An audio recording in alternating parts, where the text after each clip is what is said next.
What's up, squeegee slingers and water-fed pole wiggling wagglers? Welcome to the Tradman YouTube channel. Today we're discussing how to get squeegee rubber into your squeegee channel a little bit easier. Stay tuned.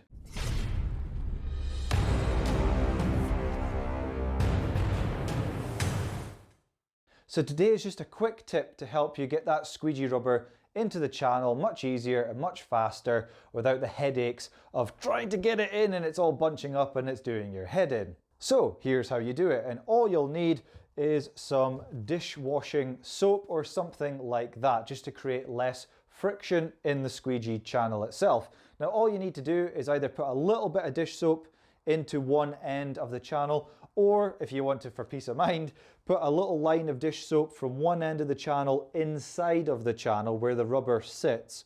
Put a little bit of soap all the way down. This one's already been applied, so it's ready to go. So we've got our soap inside of the squeegee channel inside of there. The rubber is also wet. Now, depending on the brand of squeegee rubber you're using, this will either be easy or difficult to get in.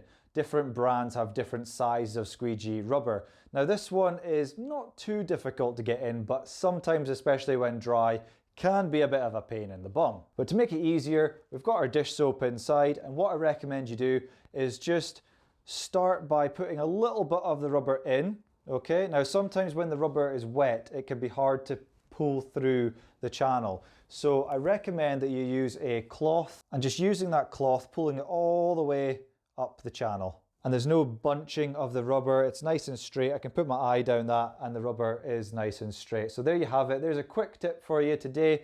Use a bit of dish soap to allow the squeegee rubber to glide through the channel and make sure your squeegee rubber is performing as good as it can be. Thanks very much appreciated for watching this video. Smash the thumbs up button and subscribe if you can, that would be fantastic. And don't forget to ring the little bell. That'll notify you of any new videos that are released. So once again, thank you very much. Take care, be good, and bye for now.